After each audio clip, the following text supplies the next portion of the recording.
Hi everyone, thank you for joining us today for our webinar on 5G's impact on industry. We'll be taking you through an overview of the research we recently completed on the benefits of 5G across 8 verticals and the role of the telecoms operator.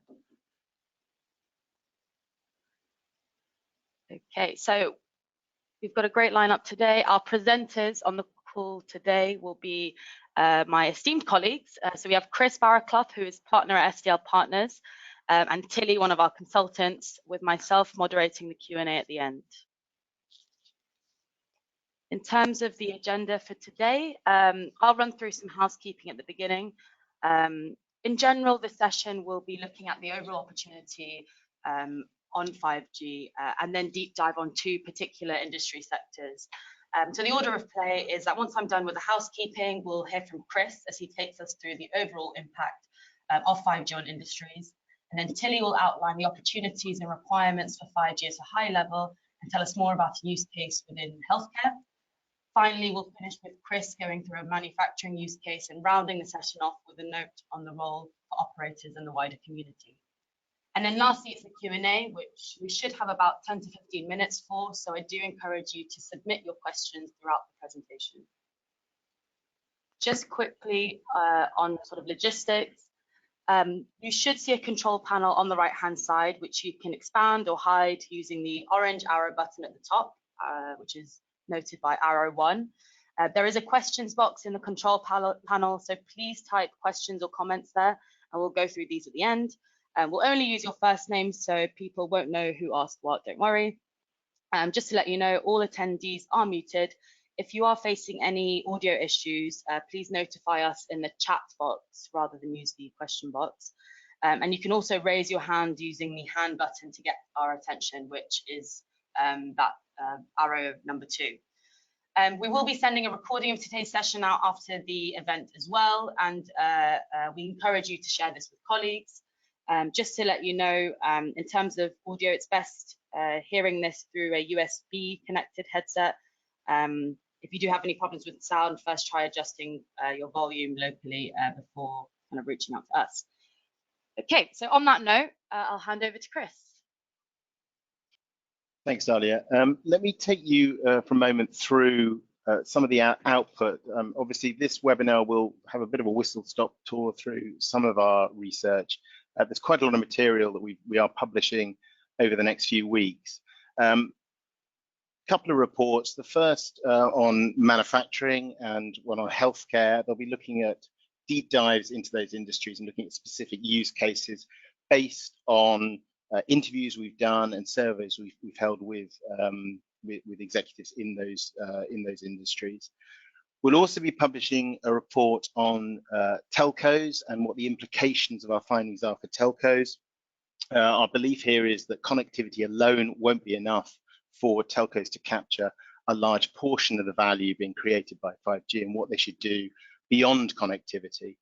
And then we've got 2 other reports, one about the implications of regulation. Obviously, there's a lot to be done if these benefits are going to be realized, a lot to be done within the vertical industries themselves, but also by the telecoms industry, and what should regulators and governments do or not do to intervene in the market to encourage a vibrant ecosystem and innovation involving sort of 5G. And then lastly, we've got a report specifically looking at the impact of 5G on carbon emissions. 5G is much more carbon so efficient than 4G, and with data growth over the next forecast over the next several years, we look in the report at different scenarios of 5G rollout and the impact that will have on carbon emissions. As I say, we're going to do a whistle-stop tour through the first 3 reports here. We're also running 3 events over the next few months. One in Asia on the 5th of December, one in Middle East in Dubai on the 9th of December, and then at Mobile World Congress in Europe next year in the end of February. If you are interested in either the reports and or the events, then do get in touch with us. There are emails available here and or contact your account manager. So I'm just going to very briefly take you through how we undertook this research. And there's been, obviously 5G has been launched in some countries, mainly that's on the consumer side. There hasn't been much on the industry side, but there have been a number of use cases outlined or hypothesized, and we looked at a number of those. We brainstormed a number ourselves and the applicability of those use cases to specific industries. We looked at the industry sizing, and we then prioritized a couple of industries. We chose healthcare, which obviously has national implications. Consumers, patients need universal access to healthcare. And we looked at manufacturing, which has much more local needs. It's B2B rather than B2C, and therefore has quite different characteristics.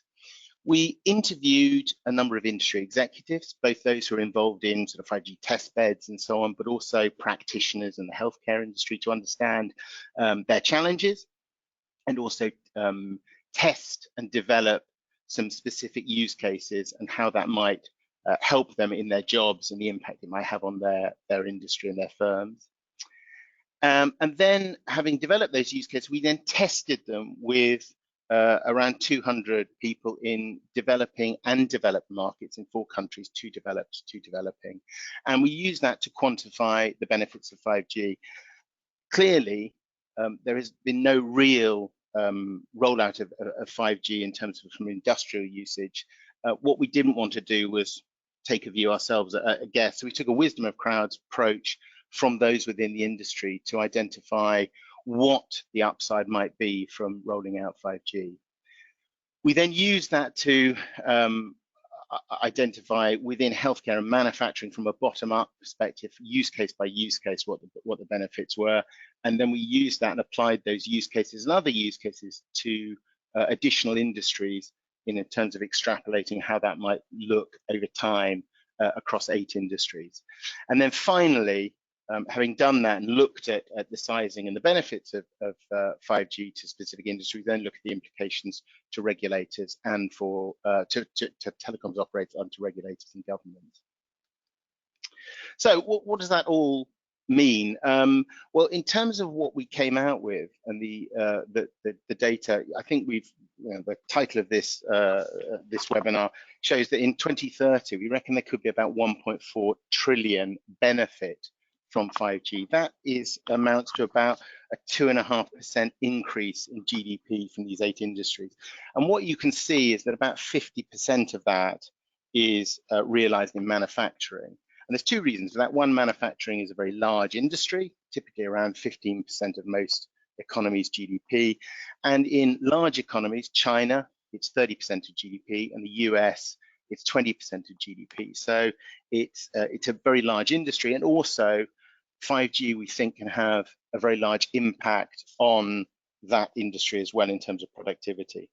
The second thing is, although we've got a big number in 2030, we don't really see an uptick in terms of an acceleration in terms of the value 5G can create until after 2025. And part of that reason is that many of the industrial benefits associated with 5G are dependent on characteristics that are available from release 16, which is not going to be made available until the middle of next year, such as ultra-low latency, time synchronization, and so on. And that's going to take time to be deployed because many of the operators are deploying earlier releases at the moment, and therefore it's going to be a classic sort of hockey stick after 2025 in terms of the uptick. We're not going to see that much over the next few years from an industrial perspective.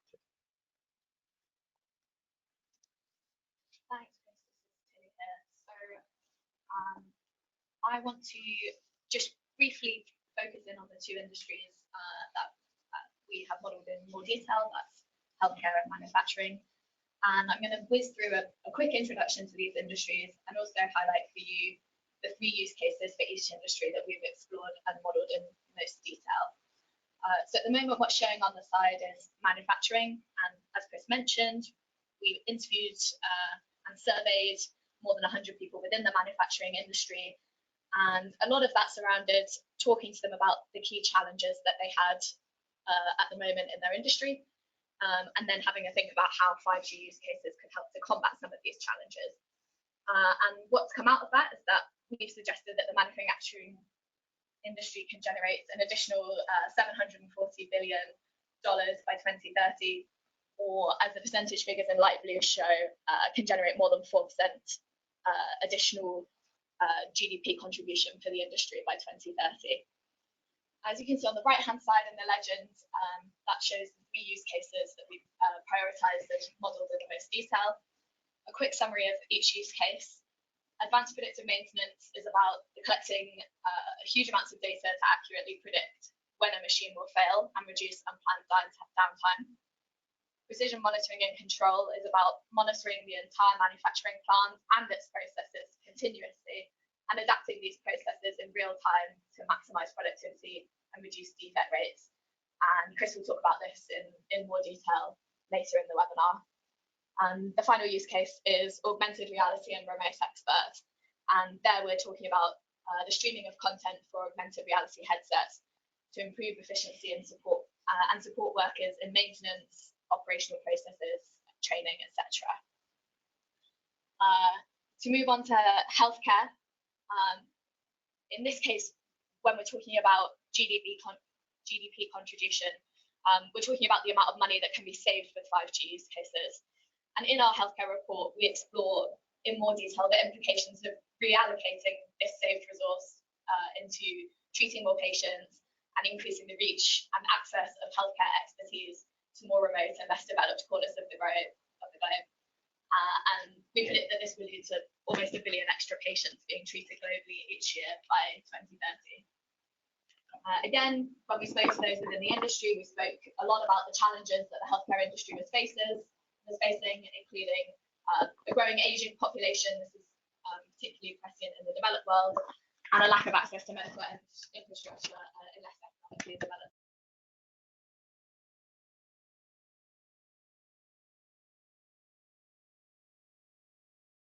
Shows them. The first is remote patient monitoring.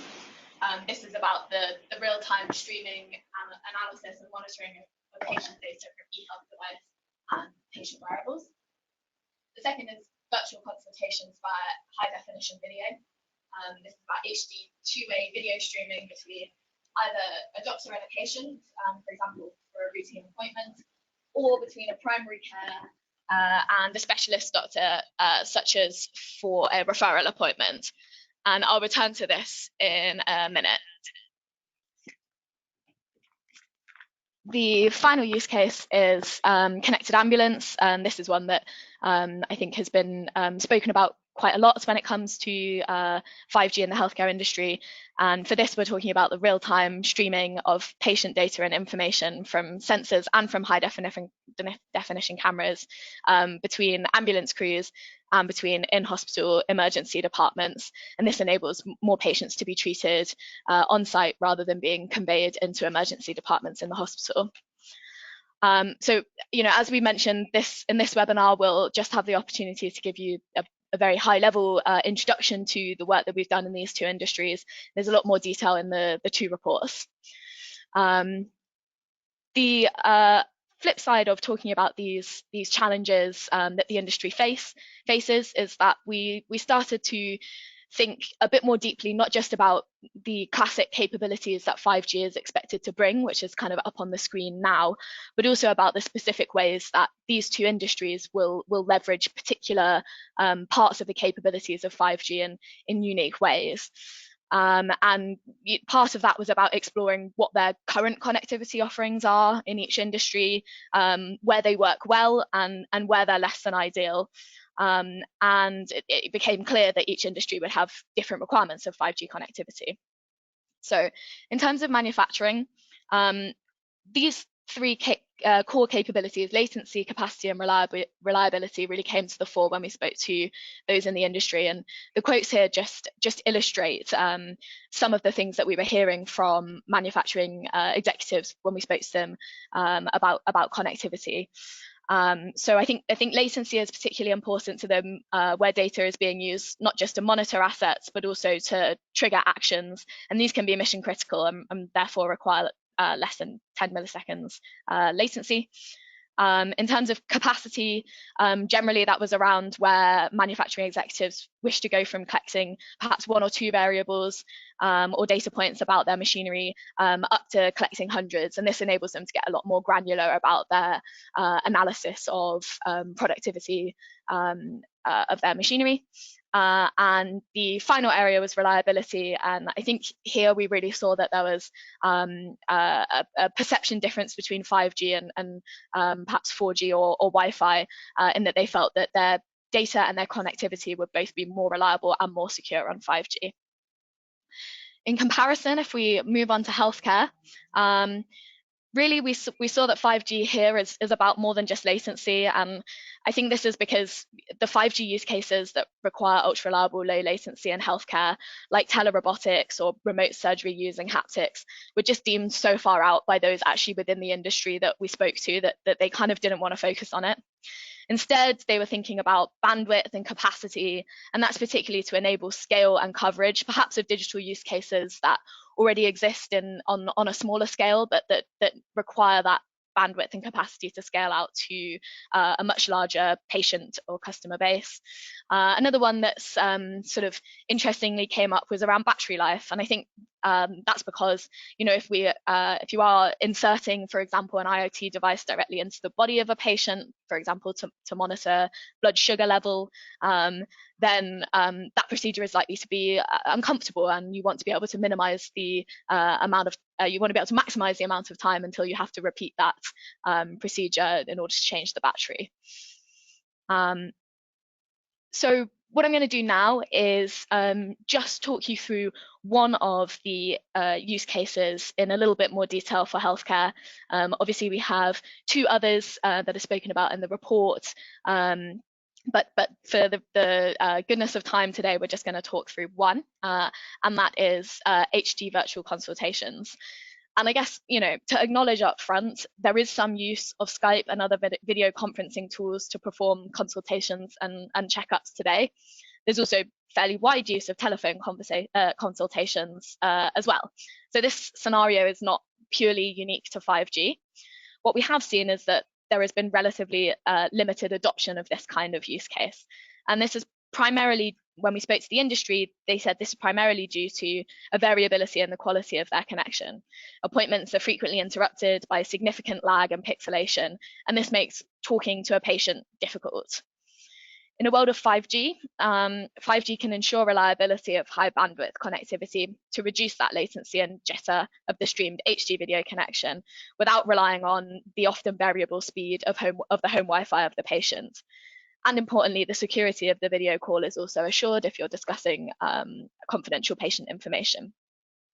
In our scenario, video streaming can occur both between a medical professional and a patient, but also between a primary care health professional and a specialized doctor. And that would be in a sort of referral setting. Scenarios for remote consultation might include things like postnatal checkups, post-surgery appointments. These are particularly good because it may be particularly difficult in these scenarios for patients to travel, and so doing it via video is a particularly good option. Could also be used for chronic disease management, for guided physiotherapy and CBT, and for a proportion of regular GP appointments. 5G can also enable the video of the consultation to be uploaded, encrypted, and stored securely for playback. This is useful both for the patient as a reminder of the advice given, but also for the medical professionals for compliance reasons. I think the benefits of this kind of solution are fairly intuitive. In general, it's about saving time, money, and effort, both for the patients and for the medical professionals. But there are also real benefits in terms of healthcare providers and governments and insurers in terms of lowering the cost per patient treated and increasing access to healthcare, particularly for rural populations for whom travel to a specialized doctor may be very difficult or take a long time. So taking this use case and thinking about the different benefits led us, as Chris suggested in the methodology, to model the projected impact of this use case. In order to do that, we have quantified the benefits for 3 main touch points. The first is did not attend rates. So just for example, in the UK, I think it's around 5% of all healthcare appointments are missed, and many of these are sort of missed without enough notice period for appointments to be reallocated. There is a portion of these appointments that are missed, for example, due to an inability or a lack of desire to travel, an inability to get time off work or cover childcare costs, etc. And so we have predicted that there is a proportion of these did not attend rates that could be reduced through doing consultations via HD virtual video. And by addressing this, you should be able to treat an additional 80 million patients globally by 2030. The second touch point is around increasing the number of consultations by medical professionals in general. Virtual consultations can do this through reducing the amount of time that healthcare professionals spend traveling into the community in order to visit patients, for example. So instead of going and performing a postnatal review in person, they can do it via video instead. And that saved time on travel can be reallocated to an additional appointment. This will bring the biggest benefit, we predict, more than a 10% increase in the number of patients treated here. And the final key touch point is around decreased waiting time for secondary care. So our research suggests that virtual consultations in secondary care, such as appointments made through referrals by primary care physicians, can help to reduce overall waiting times for treatment. And this may be because you don't have to travel to a specialised doctor, particularly useful in rural areas, or even that you may be able to speak to a specialised doctor who is on the other side of the world and not geographically close to you at all. And this will lead to increased patient turnover to about a 0.3% increase. And just very quickly before I hand back to Chris, virtual consultations will bring additional benefits to the three that I've just mentioned there. And one of these benefits, importantly, is about increasing the access and importantly, right time access of patients to healthcare expertise. This has been incorporated into our quantification of 5G's benefits to the healthcare industry through a growth rate that's proportional to this use case's adoption. That's one use case at a very quick level. We've done three, and we'd love you to read about them in more detail in the healthcare report. Thanks, Tilly. I hope you didn't have any problems with sound quality. We discovered halfway through that Tilly's microphone wasn't working, so we're operating a sort of buddy system at the moment, like they do with scuba divers when one of the equipment breaks. So hopefully us passing the microphone backward and forward will be working fine for you. I'm going to talk briefly about, we're moving back to manufacturing, talk a little bit about precision monitoring, which Tilly mentioned was about monitoring the equipment and the processes within a factory to optimize performance. And what we're talking about here is sensors, potentially tens, potentially hundreds of sensors on different pieces of factory equipment, and also potentially monitoring products as well, looking at such things as vibration levels, temperature, speed, stamping the product, looking at the quality of the product. And at the moment, there is a little bit of this done, particularly around predictive maintenance, but the numbers of sensors we're talking about and the need for low latency means that 5G lends itself quite well to potentially providing the connectivity for these sensors. A lot of machinery obviously moves around in factories as well, using alternative forms and means more difficult. There are alternative connectivity, could be direct fixed, or it could be Wi-Fi. And the feedback we had from the manufacturing industry was actually they felt that 5G would offer a superior solution, more reliability, lack of white spots, and so on. Those sensors collect information about the equipment and the processes within a plant. And then what would happen is that would then be sent to an analytics platform, artificial intelligence, machine learning, and so on, that would be able to look at the history of that piece of equipment and the history of other pieces of equipment within that plant and potentially within other plants, particularly if that data is held by the manufacturer of the original equipment, the OEM, and would enable a digital twin, effectively a virtual representation of that piece of equipment to be produced. And the current performance and other environmental conditions, temperature and so on, of the surrounding and speed of the plant, raw materials coming in, could all be used to identify how the performance of the equipment is performing at that point in time, and used to then suggest or create virtual real-time changes and tweaks to factory equipment.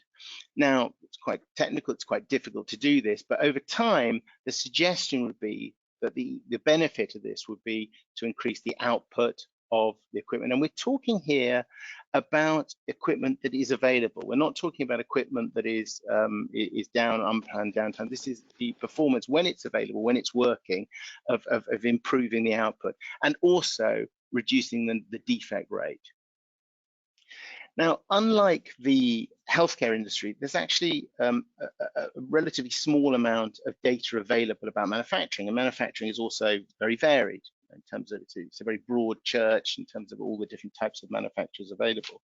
So what we did was we used survey data to capture an understanding of current performance and how 5G could improve this. And in our survey, the average output per hour when a machine is working, i.e. excluding planned or unplanned downtime, as a percentage of what a machine should in theory be able to produce, was around 83%. And the average defect rate of products was around 4%. And our respondents estimated if they had the insight from the sensors outlined in our use case, the increase in output and the reduction in defects would be around 10%. So in other words, the theoretical maximum improvement from a 5G use case would be 10% of 83, so 8.3% improvement in output. Now, in an industry that's seeking to make tiny improvements every year, 1 or 2%, that's a phenomenal uplift in potential output. And it's, you know, that is every machine in every manufacturing plant having these sensors and then being optimized. And clearly, that there'll be a whole lot of cost reasons, and some machines will not be appropriate to do that. So that is the theoretical maximum. What we did, because we didn't feel that that was ever likely to be a realistic scenario, is we discounted that very substantially. In fact, we discounted it by 60% and said that actually, given the cost effectiveness of deploying sensors on machinery, there's probably only around 40% of machines that would ever be appropriate for this kind of deployment. So rather than 8.3%, 40% of that, we took it down to around 3%. So we said the theoretical maximum you could squeeze out in terms of output from a 5G solution around precision monitoring control would be around 3.3%. And then what we did is that clearly reaching that theoretical maximum will be dependent on deployment of 5G and deployment of appropriate solutions within manufacturers. And again, using World Bank data, World Bank information about different countries, because this was built bottom up country by country, we applied adoption curves, and I haven't put those curves down here, but I've given you where the maximum was achieved in 2030, which was our end point, went out as far as 2030. And in high income countries, we said 40% of that 3.3% maximum increase would be achieved. And in lower income countries, they'd only get 10%. So in effect, in a lower income country, by deploying precision monitoring control, there'll be around a 0.33% increase in manufacturing output. So that's the process we went through, and it's important to do that, I think, rather than us suggesting as a sort of top-down or a small group of people. We wanted to engage with those within the industry to get their wisdom of Crown's view on the benefits available. Now, obviously, what you can see from this is our deployment is skewed towards higher income countries. We think they will deploy first. 5G is being deployed earlier. They have potentially, in most instances, beyond the multinationals that are available or have deployed in lower income countries, we have more sophisticated, more advanced manufacturers. And what it means is that that it inevitably skews our forecast for 5G benefits in manufacturing towards developed countries. If you look, for example, at China and the US, I mentioned how important manufacturing is to those economies. Those two countries alone, we believe, will account for 30% of the total benefits associated with 5G for manufacturing in 2030. And the top 10 countries, which includes Germany and France and Brazil, will account for around 73% of the value. So it's quite skewed towards, the classic sort of 80-20 rule. So we've looked in a little bit of detail at a couple of examples of use cases in healthcare and in manufacturing, and there's some pretty big numbers there. But what does this actually mean for telcos, and what's covered in the telco report? Well, I'll do a very quick sort of touch upon what we covered there. I think the important thing is, and we've long held this view at STL Partners, is that big benefits that are created by connectivity do not translate directly into big connectivity revenues. And I think the move from 3G to 4G illustrates that. The analysis we've done suggests that there was little or no increase in ARPU levels and little or no increase in absolute overall revenues as a result of the move from 3G to 4G. Although 5G offers a whole load of new capabilities, network slicing and so on, we don't believe that network deployment per se on its own will generate incremental revenue. Enterprises are paying for solutions to their problems and or the ability to grow their revenues, and connectivity is a small part of that. And increasingly we're seeing that the differentiation between operators is reducing, and even operators that deploy 5G early are quickly caught up by the followers. Therefore, you've got a commodity market, highly competitive. So what do telcos need to do beyond connectivity? And that's what we cover in the report. And there are two sort of core observations. I think the first is that if you're going to move as an operator into new areas, you're going to move beyond providing connectivity, it's going to require some focus. It's not possible, no operator has the scale and the capabilities and the resources to be able to build the skills and relationships and capabilities to offer specialism in lots and lots of different verticals. And what we've started to see is some operators specialize in particular vertical areas. And within each of the reports, we look at a fairly detailed case study. In the case of healthcare, we look at TELUS Health, a Canadian operator that's moved into the healthcare industry. In the case of manufacturing, we look at Elisa, the Finnish operator who have developed a smart factory solution. And we show a case study as to how they've sort of built their capabilities and their value in those markets.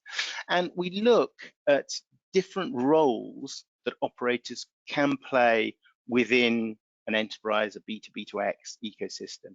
And at the most sort of basic level, I suppose, we talk about network as a service, this notion that 5G gives you increased flexibility and capability, and that coupled with sort of cloudified OSS and BSS systems, such like edge compute and so on, enables you to offer the ability for customers to be able to scale up and scale down, offer network slices, define parameters around latency, potentially security. And that's sort of, I suppose, in some ways, the most basic level, the most table stakes for operating in an enterprise market.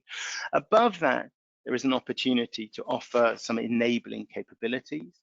So aggregate applications and data from different players within the ecosystem and offer ancillary services based on the capabilities the operators have around sharing, device management, revenue management, maybe offer a marketplace not dissimilar to those offered by some of the internet players in specific markets. And then above that, I suppose the third sort of strand or opportunity for operators is actually to move into the solutions and applications themselves, and those could be scalable applications offered on vast scale and easily adopted by consumers, SMEs, and so on, or it could be more customized solutions. And what we look at is the distribution of value in different markets amongst those three sort of layers. And broadly speaking, we're saying the network as a service, which historically has been the telco game, and the only place you could go for network and connectivity was operators, is roughly about 10% of the market. And that has been revenue and value that has been captured by communications provider. Going forward, that may become less true, particularly as private networks start to develop around manufacturing and so on. We're starting to see some interest in that, starting in places like Germany. That may become less true, and enterprises may start to sort of enter that market themselves. Moving into the application enablement, we look at that and we say that it varies market by market, but there's probably 20% of value available there, and somewhere in the region of 70% of the value is within the solutions and applications themselves. Now, obviously, as you move further up that stack, it becomes more competitive, and you move further away from core telco capabilities. So one of the things we look at is the strategies for competing in those marketplace. Do you look to acquire your way in? And look at TELUS, they've made a number of acquisitions. Do you look to build organically? Do you look to develop that? Or do you look to partner? And what are the strategies that operators have deployed or look to deploy in order to be able to do that? So that is a quick run through the telco report. It has been a bit of a whistle-stop tour. We want to leave enough time for questions. We have now one poll that we can bring up now that I think would be useful to get your input, a little bit of feedback on that. So that should be appearing on your screen now. And what we're asking you is, what role, if you're an operator, what role do you see your company, or if you're a vendor, if you're thinking of a telco you know best, what role do you think is most appropriate for the telco you know best in enabling enterprise transformation? And we've got 5 options here. First is, we don't really see it as a huge priority in the future. The second is a very focused approach. So we'll focus on 1 or 2 verticals, and we'll probably sit at more at the bottom end of, or the lower end, around network as a service, offering connectivity solutions in a flexible way. The third option is we'll offer those connectivity solutions to a wider group of verticals. So we'll go broad in terms of what we offer. The fourth option is focused in terms of the number of verticals, but we'll go much deeper, and we'll not just do network as a service, but we might move into an application enablement. We may offer some specific solutions and applications within 1 or 2 verticals. And then the fifth, the most ambitious, is we'll go broad and deep. So we'll offer application enablement, we'll offer potentially specific applications and solutions among a broad number of verticals, so 2 or more verticals. So hopefully that makes sense. Can we see? You can also hear me a little better now. Not sure if my mic is working, yeah. But also as we're going through the poll, it would be good to encourage you guys to start submitting your questions into the question box as well, because once this poll is over, we'll move on to the Q&A part of the session. Great. Can we see? Oh, there we are. We see the results of that. So, I mean, what's interesting here is we have, I mean, first of all, there's a fairly broad split, but I guess there is quite a sense of ambition here from operators. So there is around a third who are suggesting we'll stick with connectivity, network as a service. We'll offer flexible connectivity, but we'll do it to a broad number of verticals. And then there are, roughly a third each who are saying very focused, 1 or 2 verticals, and we'll look to go deep. And then another third who are looking to suggest that they can do multiple verticals going deep. Now, it's interesting there's such a wide range of views. I am relatively skeptical about the ability for telcos, and it'd be interesting to get I'm happy to be challenged about this. Either contact me afterwards or in your question. But I'm staggered that so many feel there is an opportunity to build real depth in terms of offering solutions to vertical industries in sort of 2 or more, because the capabilities required to do that, the relationships required to do that, and the new skills required to do that are very, very high. And we've seen that from Elisa, from Telus, from other operators that have sought to move into new markets. So I welcome the ambition, and I think the ambition is great. I think there is a big change, or it's a big challenge in terms of the difference between ambition and realizing that. And one thing that we talk about in a number of our reports is it requires a very big change in your investment model and the way you choose to allocate resources. And it will require a big move away from investing just in networks, more into platforms and services themselves. And that is a big change for operators, but interesting results. So I think we've now moving on to questions. Yep, so thanks everyone who has already submitted a question. We have a few coming up, but do keep them coming in. So I'm going to kick off the Q&A session with a sort of methodology based question. I'll direct it at you, Tilly. So the question is, and there's 2 questions in this, double the fun for you. So the first part of the question is the $1.4 trillion benefit, which is the estimate we've come up with in 2030 across the 8 industries, is the estimate cumulative or annual? And then the second part is, do you have any figures for telco investments for the corresponding periods, or I guess a sense of what that could look like? So the estimate is annual, and just to check you are all hearing me well in the room. Yeah, I'm getting thumbs up from the room. So it's an annual estimate. We do have cumulative figures as well, but that's what's on the chart. In terms of the second question was around what's the sort of the potential capture for telcos. Is that right, Dahlia? Sorry, she's moved on from the question. No, I was on mute. Yes, the second part of the question was, do you have any figures for telco investments for the corresponding periods? So I guess anything on what we're seeing is the 5G investment from operators across that period, or how long it will take. Well, I think what we do know is that the operators or the industry collectively invest in capex around $350 billion a year. So not all of that will be 5G exclusive, but it gives you an idea. We're talking in 2030, which is 11 years away, 1.4 trillion in that year, so it's not cumulative. And we're talking an investment from the telco industry of around 350 billion a year overall. So I mean, we're not comparing like with like, because the 350 billion is for everything in telco in terms of the capital expenditure, and it doesn't include operating expenditures, but it gives you an order of magnitude. And with all of these things, we are predicting that 1.4 trillion is the benefit that these industries can see, and it is up for grabs depending on the strategies that telcos take, how much of that telcos will be able to capture themselves.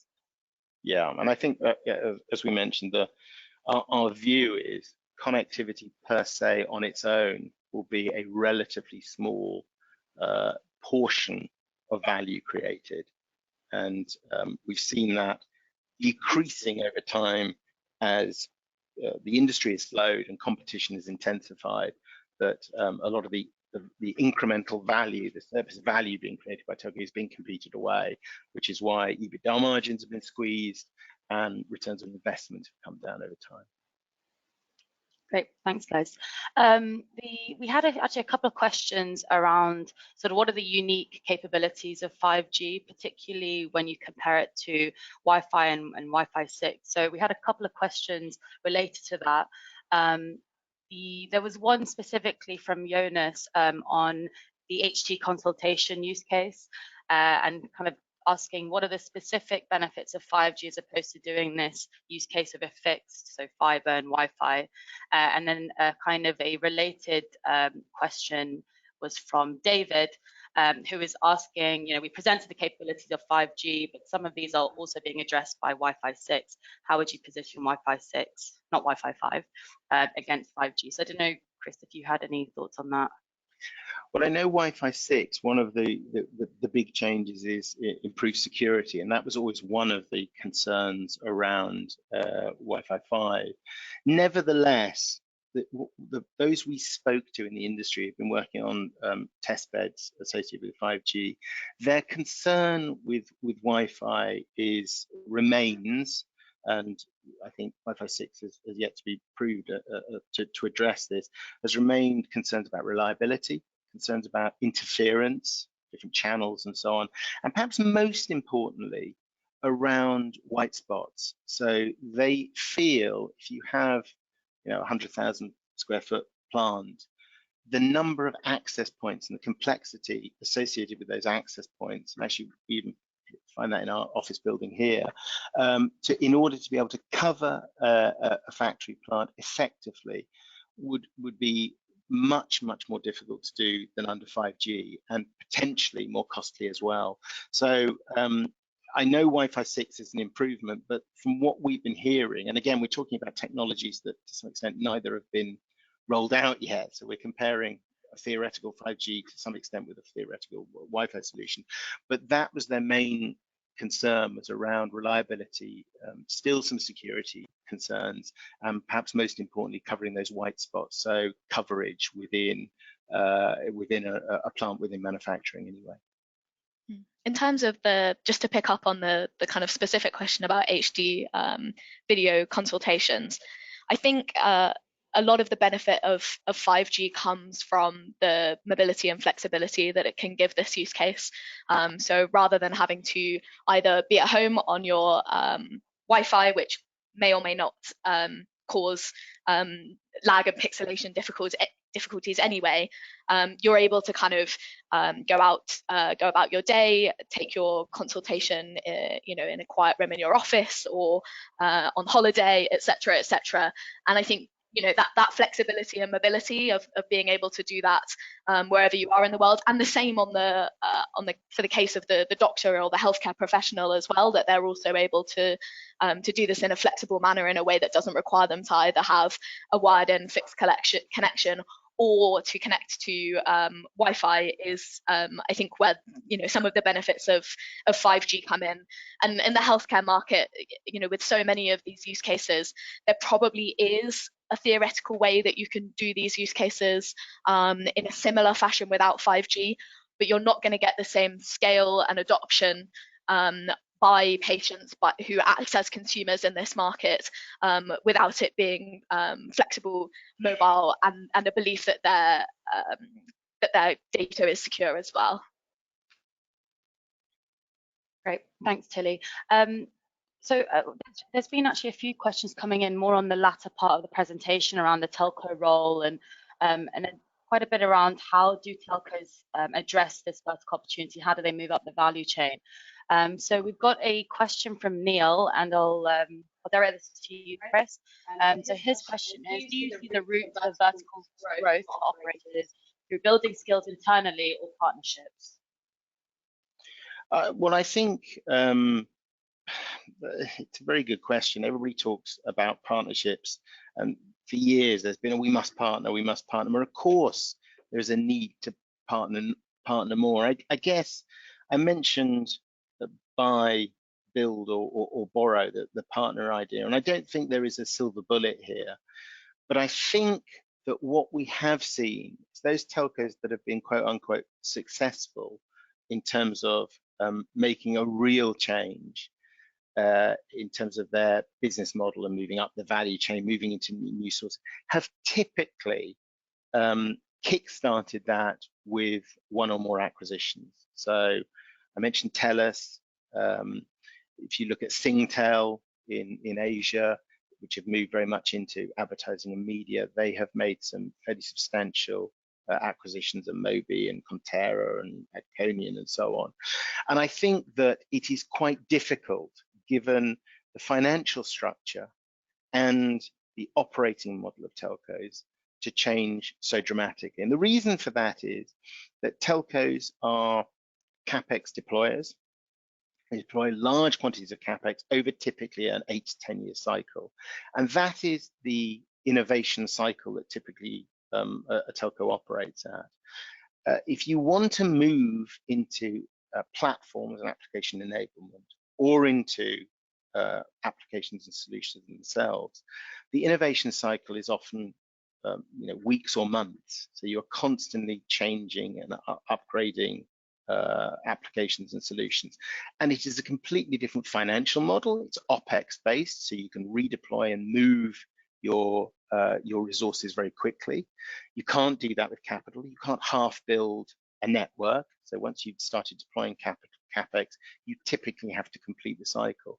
Now, what that means is that I think to some extent, such a dramatic change in the way you're moving and changing your business model, I think an acquisition often makes sense. Having said that, telcos are themselves changing, incrementally their financial and operating model. We're seeing things like virtualization, cloudification of systems, which mean they are naturally, slowly becoming more OpEx oriented, more flexible and more agile.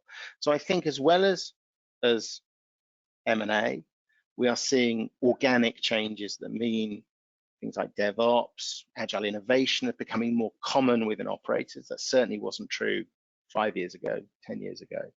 And then I think this notion of partnering, it is clearly never going to be possible for telcos to manage and control everything. And that's quite new for them. If you think of communications, telcos have been the captain of the value chain at providing voice messaging and connectivity.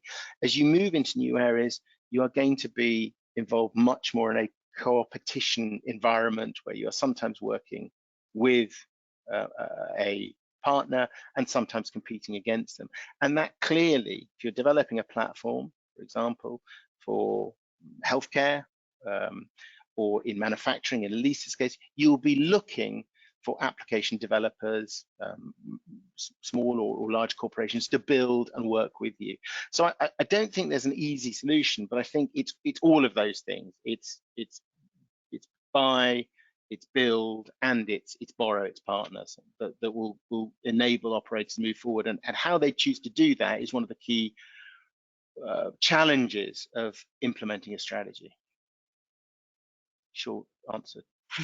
Thanks, Chris. I mean, we actually had a kind of a similar question as well from Luca, I believe, who is sort of saying that telcos at the moment have very low investments in R&D as a percentage of revenue, and I know we covered this in a previous webinar that we did. And in some ways, you could argue that they outsource innovation to the vendors who pick up R&D. So, I mean, just to follow on from your point, do you see that sort of model will continue, or will operators have to take on more of the innovation and sort of stop outsourcing it to others in the ecosystem?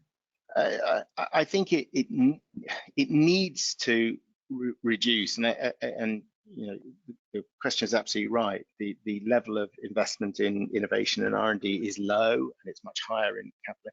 I think it can't happen overnight, and I think it will have to be a gradual reduction in capital expenditure and a gradual increase and redeployment in innovation areas. And you can't do it overnight. It'll be done over the 10-year cycle. But I think I would like to see more telcos set clear targets of reducing CapEx as a percentage of revenue, percentage point by percentage point, year after year, and increasing the investment in the resources in R&D and service innovation year on year.